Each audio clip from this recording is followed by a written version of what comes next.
بھارت کی جانب سے پاکستان میں ہر سال اس موسم میں آ کر نہ صرف دریاؤں میں پانی چھوڑ دیا جاتا ہے جس سے کہ بڑے پیمانے پر تباہی مچتی ہے، فصلیں تباہ ہوتی ہیں، انسانوں کی بستیاں تباہ ہوتی ہیں، بلکہ وہیں پر بعض اوقات پانی روک لیا جاتا ہے جس کی وجہ سے خشک سالی جنم لے سکتی ہے، جس سے کہ بڑے پیمانے پر نہ صرف خوراک کی کمی آ سکتی ہے بلکہ پانی کی کمی بھی بعض اوقات ملک میں جو ہے وہ اس کا سامنا کرنا پڑتا ہے۔ اس کا قصوروار جہاں پر بھارت ہے وہیں پر پاکستان کی بہت سی ایسی پالیسیز ہیں کہ جن پر آج تک اس ملک کے حکمرانوں نے کبھی غور نہیں کیا، اور اس غور نہ کرنے کی وجہ سے اس ملک کے آئندہ آنے والے کچھ سالوں کے اندر کہیں پر خشک سالی کا خطرہ ہے تو کہیں پر خوراک کی کمی کا اندیشہ ہے، کہیں پر اور اس کے ساتھ ساتھ کہیں پر پانی کی کمی کا بھی خطرہ منڈلانے لگتا ہے۔ ایک زرعی ملک اور دریاؤں پر مشتمل ملک کے اندر ایسی صورتحال کا پیدا ہونا یقینی طور پر لمحہ فکریہ ہے۔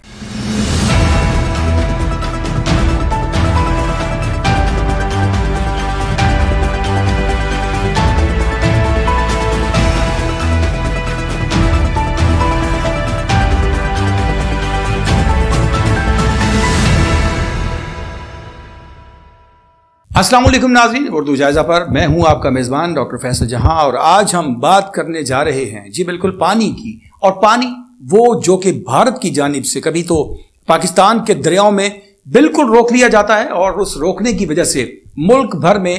مختلف علاقوں میں خاص طور پر جو ہے وہ قحط سالی کا خدشہ جو ہے وہ پیدا ہو جاتا ہے، فصلیں تباہ ہونے لگتی ہیں، انسانی بستیاں پانی کی کمی کی وجہ سے جو ہے وہ انسانی زندگیاں جو ہیں وہ داؤ پر لگ جاتی ہیں۔ تو دوسری جانب بعض اوقات پانی بھارت کی جانب سے ایک دم سے جب ہمارے دریاؤں میں چھوڑا جاتا ہے تو جس کی وجہ سے پاکستان کے اندر سیلاب کی صورتحال بڑھنے لگتی ہے، فلڈنگ کے اس خطرے کی وجہ سے انسانی مویشی زندگی، انسانی زندگی اور اس کے علاوہ فصلوں کا جو ایک بڑے پیمانے پر تباہی آتی ہے، وہ بعض اوقات اتنا زیادہ نقصان ہوتا ہے کہ جو کہ ریکوریبل بھی نہیں ہو پاتا ہے۔ تو ایسی صورتحال کیوں ہوتی ہے؟ کیا اس کی بنیاد کیا ہے؟ اس میں بھارت کا کس حد تک کردار ہے، اور پاکستان کی اپنی پالیسیز یا اس کے جو تھنک ٹینک یا حکمران ہیں انہوں نے ڈیمز بنانے کی طرف کبھی کو توجہ کیوں نہیں دی، اور اس کو پانی کو سٹوریج جو ہے وہ نہ ہونے کی وجہ سے ہمیں کیا کیا نقصانات ہیں، اس کا ہم جائزہ لیتے ہیں۔ سب سے پہلے ہم بات کریں گے تھوڑا سا بڑھتے ہوئے، تھوڑا اس کی ڈیٹیل کو ہسٹری کے اندر جاتے ہوئے کہ سندھ طاس معاہدہ کیا ہے۔ جی سندھ طاس معاہدہ کیا ہے، اور انڈس واٹر بیسن ٹریٹی بیسیکلی کن بنیادوں پر کیا گیا، اور اس کے کرنے کے پیچھے کیا وجوہات تھیں، اور اس کے بعد کیا نتائج سامنے آئے۔ آج ہم یہ بھی جائزہ لیں گے کہ اس معاہدے کی کس کس مقام پر بھارت کی جانب سے جو ہے وہ خلاف ورزی کی گئی اس ٹریٹی کی، جس کی وجہ سے جو ہے یہ ابھی تک جو پانی کا مسئلہ ہے یہ بر صغیر کے اندر یہ مسئلہ حل نہیں ہو پایا۔ یہ ایک ایسا معاہدہ ہے جو کہ 1960 میں پنڈت جواہر لال نہرو جو کہ پرائم منسٹر تھے بھارت کے، اور پاکستان کے چیف مارشل لا ایڈمنسٹریٹر صدر پاکستان جنرل محمد ایوب خان کے درمیان میں یہ معاہدہ سائن کیا گیا۔ اس کی بنیاد کیا تھی، اس کی ضرورت کیوں پیش آئی؟ جی 1909 میں برطانوی حکام نے پنجاب کو بر صغیر کے لیے گودام بنانے کے لیے ایک سندھ طاس کے منصوبے پر غور کیا، اور بمطابق ایک دریا کے پانی کو دوسرے دریا تک پہنچایا جانا تھا، ٹھیک ہے۔ اس کے لیے جہلم کو ایک نہر کے ذریعے دریائے چناب سے ملا دیا گیا۔ نہروں اور پنجرد اور معاون دریاؤں پر بہت سے بند اور براج باندھ دیے گئے، ٹھیک ہے۔ اس طرح یہ سیلاب کے وقت پانی کا ذخیرہ کر لیتے تھے، اور اس طرح جہاں سیلابوں پر کسی حد تک قابو پایا جا سکتا تھا ان میں جمع شدہ پانی کو سردیوں کے خشک موسم میں استعمال کیا جا سکتا تھا۔ 1932 میں سکھر کے مقام پر دریائے سندھ پر تعمیر کیا گیا پہلا براج کھول دیا گیا، اور دنیا کے سب سے بڑے آبپاشی کے نظام نے کام کرنا شروع کر دیا۔ تقسیم سے کچھ عرصہ پہلے دوسرا براج کالا باغ کے مقام پر تعمیر کیا گیا۔ جس وقت یونین جیک اتارا گیا اس وقت تک برطانوی انجینئر سندھ طاس کو دنیا کا سب سے بڑا آبپاشی نظام مہیا کر چکے تھے۔ یہاں انہوں نے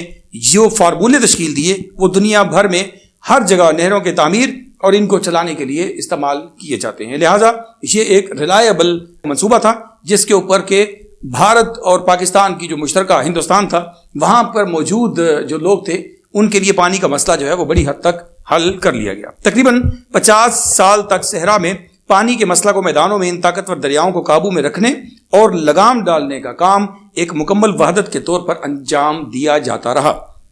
مگر 1947 کی تقسیم کے بعد یہ سب کچھ بدل گیا. سر سرل کلف اس کمیشن کا چیئرمین تھے اور جس ہندوستان اور پاکستان کے درمیان تقسیم کرنے کی ذمہ داری سونپی گئی تھی، برطانیہ کو اپنے اس نہری نظام پر بڑا فخر تھا اور قدرتی طور پر اس کی خواہش تھی کہ یہ کامیابی کے ساتھ چلتا رہے. اس کے ذریعے جو ہے وہ کشمیر تک کو فائدہ دینے کی جو کوشش کی گئی. پاکستان جب تقسیم کیا گیا ہندوستان پاکستان کو، تو اس کے بعد پاکستان یہ جانتا تھا کہ اس طرح وہ بھارت کے رحم و کرم پر رہے گا، کیونکہ یہ ایک ایسی تقسیم بنائی گئی کہ برطانوی خواہش کے مطابق تجویز پیش کی گئی کہ دونوں ملک ایک معاہدہ کر لیں کہ وہ اس نظام کو ایک اکائی کی طرح چلائیں گے، جو کہ اس نظام کے اندر ایک تقسیم آ گئی. جب دونوں ملک تقسیم ہوئے تو یہ جو نہری نظام تھا، یہ تمام نظام بھی تقسیم ہو گیا کہ جس کا ایک حصہ بھارت کے پاس چلا گیا اور دوسرا پاکستان کے پاس آ گیا. پاکستان جانتا تھا کہ اس تقسیم سے وہ بھارت کے رحم و کرم پر چلا جائے گا. نہرو نے بڑے سیدھے الفاظ میں کہہ دیا کہ بھارت کے دریا بھارت کا مسئلہ ہیں، کیونکہ اس کو امید تھی کہ کشمیر میں مسلم اکثریت کے باوجود وہاں کا ہندو راجا بھارت کے ساتھ شامل ہونا پسند کرے گا. شاید ان کے درمیان اندرون خانہ کوئی معاہدہ بھی ہو چکا تھا. کشمیر کے بھارت میں شامل ہونے کی صورت میں دریاؤں اور اس کی بالادستی قائم رہنے کی توقع تھی. وہ پاکستان سے پانی کے لیے اپنی من مانی شرائط منوا سکتا تھا. ہوا بھی یہی. تقسیم کے وقت گوداسپور کا مسلم اکثریت کا علاقہ بھارت کے حوالے کر کے کشمیر کا زمینی رستہ دے دیا گیا. تقسیم کے وقت ظاہری طور پر پاکستان فائدے میں نظر آتا تھا کہ پنجاب کی 23 مستقل نہروں میں سے 21 پاکستان کے قبضے میں آئیں. بھارت نے کشمیر پر قبضہ کے پنڈت نہرو کی امیدوں کے عین مطابق اب بھارت ہر وہ دریا جو پاکستان کی نہروں کو پانی مہیا کرتے تھے ان پر مکمل طور پر قابض ہو چکا تھا. اور بھارت کی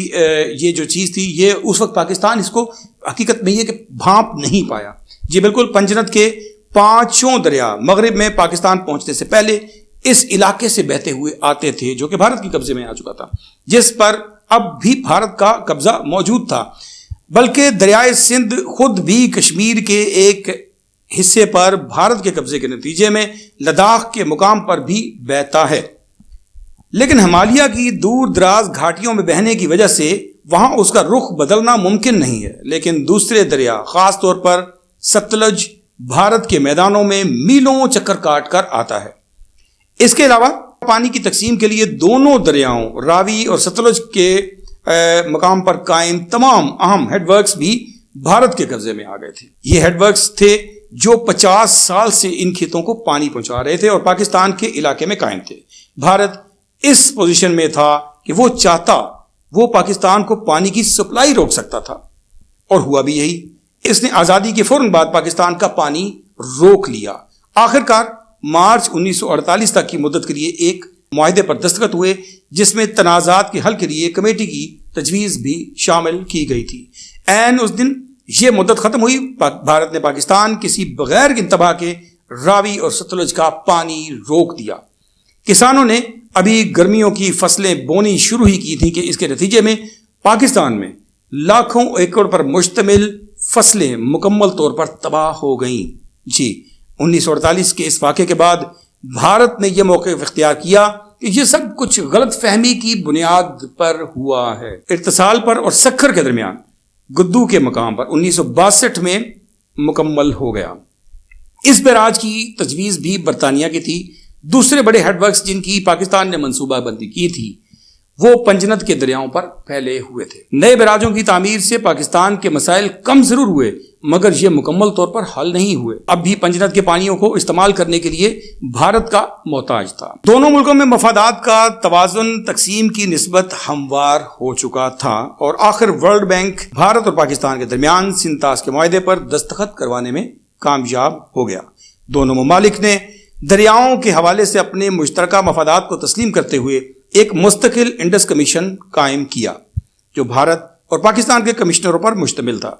ہائیڈرولوجیکل اور موسمیاتی مراکز کا ایک مربوط نظام بھی قائم کیا گیا جس کی معلومات تک رسائی دونوں ممالک کو حاصل تھی. پنجنت کے 3 مشرقی دریا ایک مقررہ مدت کے بعد جس کے دوران پانی کی ایک طے شدہ مقدار پاکستان کو مہیا کی جانی تھی، مکمل طور پر بھارت کے سپرد کر دیے گئے۔ دریائے سندھ اور پنجند کے 2 جہلم اور چناب پر پاکستان کی حاکمیت تسلیم کیے گئے، اور بھارت نے وعدہ کیا کہ وہ پاکستان کے بہاؤ میں کبھی بھی کوئی مداخلت نہیں کرے گا، جس کی خلاف ورزی ابھی تک مسلسل کی جا رہی ہے۔ اس عبوری دور میں پاکستان کو مغربی دریاؤں پر ہیڈ ورکس کی تعمیر کرنے تھے تاکہ مشرقی دریاؤں کے بند ہو جانے کی صورت میں پانی کی کمی کو پورا کیا جا سکے۔ جب سندھ طاس برطانوی دور میں تقریباً سارے کا سارا ایک حکومت کے تحت تھا، تو برطانوی حکومت کے انجینئرز نے سال کی محنت اور منصوبہ بندی کے بعد آب پاشی کا ایک پیچیدہ نظام قائم کیا تھا۔ اب نئے تقاضوں کے پیش نظر اس سارے نظام کو نئے سے منظم کرنا اور مختلف حصوں میں بانٹنے کے لیے ایک خطیر رقم کی ضرورت تھی۔ بھارت اور پاکستان نے کچھ رقم اکٹھی کی اور ورلڈ بینک نے بھی قرضہ مہیا کیا۔ اس کے علاوہ امریکہ، برطانیہ، کینیڈا اور جرمنی نے امدادی رقوم دیں اور کام شروع ہو گیا۔ جیسے جیسے وقت گزرتا گیا، پاکستان میں دریائے کابل پر وارسک، جہلم پر منگلا ڈیم اور دریائے سندھ پر ترویلا ڈیم جیسے منصوبوں کی لاگت میں بتدریج اضافہ ہوتا چلا گیا، اور مدد کرنے والے ملکوں کو کئی مرتبہ اپنی امدادی رقوم میں بھی اضافہ کرنا پڑا۔ یہ تو تھی بنیاد سندھ طاس معاہدے کو کیے جانے کے حوالے سے پاکستان اور بھارت نے کس طریقے سے یہ معاہدہ کیا، اور اس معاہدے کے کرنے کے بعد کن کن ممالک نے ان کے ساتھ امدادی طور پر ان کا اپنا کردار ادا کیا۔ اب ہم جائزہ لیتے ہیں کہ اس معاہدے کے بعد سے لے کر پاکستان کے اندر جو پالیسیز اڈاپٹ کی گئی، ان پاکستان میں اڈاپٹ کی جانے والی پالیسیز کی وجہ سے کہاں کہاں پر پاکستان میں پانی کی کثرت کی وجہ سے مسائل نے جنم لیا، اور کہاں پر پاکستان میں پانی کی کمی جو ہے وہ دیکھنے کو مل رہی ہے۔ اور پانی کی کمی ایک زیادہ خطرناک مسئلہ بن کے سامنے آ رہا ہے کہ جس کی بیسک جو بنیاد ہے وہ یہ ہے کہ پاکستان کے اندر ابھی تک ڈیمز جو ہیں ان کو تعمیر نہیں کیا گیا۔ اور اس میں اگر یہ کہا جائے کہ تاریخ میں آنے والے تمام حکمران جو اب تک بھی جتنے تمام حکمران آئے ہیں، یہ سب کے سب اس بات کے ذمہ دار ہیں کہ جنہوں نے ڈیمز بنانے کی طرف توجہ بالکل نہیں دی اور اس کو ٹاپ پریارٹی پر نہیں رکھا۔ اور ایک انتہائی خطرناک رپورٹ کے مطابق 2025 تک اگر پاکستان اچھی سٹوریج بنانے میں کامیاب نہیں ہو پاتا تو پاکستان خدا نخواستہ خشک سالی کی طرف بڑھ سکتا ہے، اور ایون کے قحط کی طرف بھی بڑھ سکتا ہے۔ اس کا ہم جائزہ لینے کی کوشش کرتے ہیں کہ یہ اس کے فیکٹ اینڈ فگرز کیا ہیں، اس پہ پانی کی کمی جو ہے وہ کیسے عمل میں آ رہی ہے، اور اس کمی کو دور کرنے کے لیے ابھی تک کوئی اقدام نہیں کیے گئے۔ اس کی تفصیلات آپ کے سامنے پیش کیے دیتا ہوں۔ پاکستان دنیا میں سب سے زیادہ پانی استعمال کرنے والے ممالک کی فہرست میں 3 نمبر پر ہے، جبکہ پورے ملک میں پانی ذخیرہ کرنے کے لیے صرف 2 بڑے ذرائع ہیں جن کی مدد سے صرف 30 دن کا پانی جمع ہو سکتا ہے۔ پاکستان میں ہر سال $21 بلین مالیت کا پانی صرف سمندر میں گر کر ضائع ہو جاتا ہے، کیونکہ ہمارے پاس اس پانی کو ذخیرہ کرنے کے لیے مصنوعی جھیلیں اور ڈیمز نہیں ہیں۔ جی، $21 بلین کا پانی ہم صرف ہر سال ضائع کرتے ہیں۔ شدید بارشوں کے موسم میں برسنے والا پانی اور پہاڑوں پر برف کے پگھلنے سے بہنے والا پانی بھی ذخیرہ نہیں کیا جاتا۔ حکومت نے اب کچھ ڈیمز بنانے کی طرف توجہ تو دی ہے، لیکن ان کی تعمیر کے لیے ابھی کافی وقت درکار ہوگا۔ زیر زمین پانی بھی تیزی سے کم ہو رہا ہے۔ پاکستان اور بھارت کے درمیان 1960 میں دریائے سندھ اور دیگر دریاؤں کے پانی کی منصفانہ تقسیم کے لیے سندھ طاس معاہدہ جو طے کیا گیا تھا، پاکستان اور بھارت کے مابین 1960 میں دریائے سندھ اور دیگر دریاؤں کے مابین جو منصفانہ پانی کی تقسیم کے لیے سندھ طاس معاہدہ طے کیا گیا تھا، جس کے تحت 3 مغربی دریاؤں یعنی سندھ، دریائے جہلم اور چناب سے آنے والے 80% پانی پر پاکستان کا حق تسلیم کیا گیا تھا، اور جبکہ پنجاب میں بہنے والے 3 دریاؤں دریائے بیاس، راوی اور ستلج کا کنٹرول بھارت کو دے دیا گیا تھا۔ زرعی ملک ہونے کی وجہ سے پاکستان میں فصلوں کی کاشت کا زیادہ تر دار و مدار دریاؤں سے آنے والے پانی پر ہے۔ ایسے میں سندھ طاس معاہدہ پاکستان کے لیے اہمیت کا حامل ہے۔ قیام پاکستان کے وقت ہر ایک پاکستانی کے لیے 5000 کیوبک میٹر پانی دستیاب تھا۔ ایک انتہائی ایسے فگرز پیش کر رہا ہوں جو کہ آپ کے لیے خطرے کی انڈیکیشن یعنی کہ خطرے کی جو علامت ہے اس کو شو کرتے ہیں کہ قیام پاکستان کے وقت ہر ایک پاکستانی کے لیے 5000 کیوبک میٹر پانی دستیاب تھا، جو اب کم ہوتے ہوئے 1000 کیوبک میٹر سے بھی کم ہو چکا ہے۔ جی پھر دوہرا دیتا ہوں، پاکستان کے قیام کے وقت پاکستان کے ایک فرد کے لیے جو 5,000 کیوبک میٹر پانی زیر زمین دستیاب تھا، جو کہ اب کم ہو کر صرف 1,000 کیوبک سے بھی کم ہو چکا ہے۔ اگلے کچھ برسوں تک پانی کی فیکس مقدار 750 کیوبک میٹر تک ہونے کا خطرہ ہے،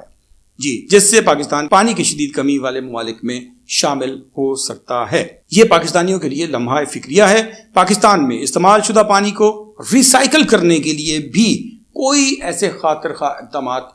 نہیں کیے گئے، نہ مشینری کے حوالے سے اور نہ ہی ان افراد کی تربیت کے حوالے سے کہ جو کہ اس پانی کو ریسائیکل کر سکیں اور دوبارہ سے استعمال میں لایا جا سکے۔ ایک رپورٹ کے مطابق پاکستان کے تقریباً 10 بڑے شہر 65% سے زیادہ گندے پانی کا اخراج کرتے ہیں، جی، رپورٹ کے مطابق پاکستان کے 10 بڑے شہر 65% سے زیادہ گندے پانی کا اخراج کرتے ہیں، جس میں سے صرف 8% پانی کو ریسائیکل کیا جاتا ہے، یعنی 92% جو پانی ہے وہ ویسٹ چلا جاتا ہے، ضائع چلا جاتا ہے، جبکہ باقی پانی دریاؤں میں بہہ کر ضائع ہوتا ہے۔ اور ملک کی آبادی جو ہے وہ اتنی کثیر ہونے کے باوجود ملک میں پانی کی صورتحال کے پیش نظر شہریوں کو پینے کا صاف پانی بھی میسر نہیں ہو پاتا۔ اس تمام تر صورتحال میں جہاں پر بھارت کی جانب سے بہایا گیا، تیزی سے بہایا گیا پانی اور ایک دم سے بہایا گیا پانی، جہاں پر فصلوں، جانوروں اور انسانی زندگی کے لیے خطرے کا باعث بنتا ہے، وہیں پر اس سے زیادہ خطرناک صورتحال جس کو کہ ہم خطرناک تصور نہیں کر رہے اور خاموشی سے وہ ہماری جو معیشت ہے، ہماری جو تمام تر جو زرعی پیداوار ہے، ان تمام چیزوں کو نہ صرف تباہ کر رہے ہیں بلکہ پانی کی قلت آگے فیوچر میں ہونے کی وجہ سے پاکستان کا ایک انسان جو ہے اس کی زندگی کو قحط سالی کا خطرہ لاحق ہے۔ اس کی جانب نہ صرف ایمرجنسی بنیادوں پر حکمرانوں کو اور تھنک ٹینک کو توجہ دینے کی ضرورت ہے، بلکہ اگر اس پر ہنگامی بنیادوں پر اقدامات عمل میں نہ لائے گئے تو رپورٹ کے مطابق 2025 میں خطرناک صورتحال کا سامنا پاکستان کو کرنا پڑ سکتا ہے، اور پاکستان میں پانی کی کمی کی وجہ سے نہ صرف اجناس متاثر ہو سکتی ہیں بلکہ انسانی زندگی بھی بری طرح متاثر ہونے کا خطرہ ہے۔ امید ہے کہ ہمارے اس پروگرام سے آپ کو اس مسئلے کو کہیں کسی حد تک سمجھنے میں مدد ملی ہوگی، اور اس کے لیے آپ اور ہم سب مل کر کسی مخصوص پلیٹ فارم سے اس کے اوپر آواز ضرور اٹھائیں گے تاکہ ہمارے حکمران اور ہمارا تھنک ٹینک اس کو سوچنے پر مجبور ہو اور اس پر نہ صرف سوچا جائے بلکہ اس پر ایسے اقدامات لیے جائیں جو انسانی زندگی کو محفوظ بنانے میں اپنا کردار ادا کر سکیں۔ اگر آپ کو ہمارے ٹاپکس اور ہماری ویڈیوز پسند آ رہی ہیں تو آپ کو ابھی کرنا ہے اس چینل کو سبسکرائب اور ساتھ ہی پریس کرنا ہے بیل آئیکن کو، تاکہ آنے والی تمام ویڈیو سے آپ فوری طور پر آگاہ ہو سکیں اور اس کے بعد ان کو دیکھ سکیں۔ اپنے کمنٹس دیجئے، اپنی رائے دیجئے، آپ کی رائے ہمارے لیے انتہائی قیمتی اور اہم ہے۔ اپنے میزبان ڈاکٹر فیصل جہاں کو آج کے اس پروگرام سے دیجیے اجازت۔ اللہ نگہبان۔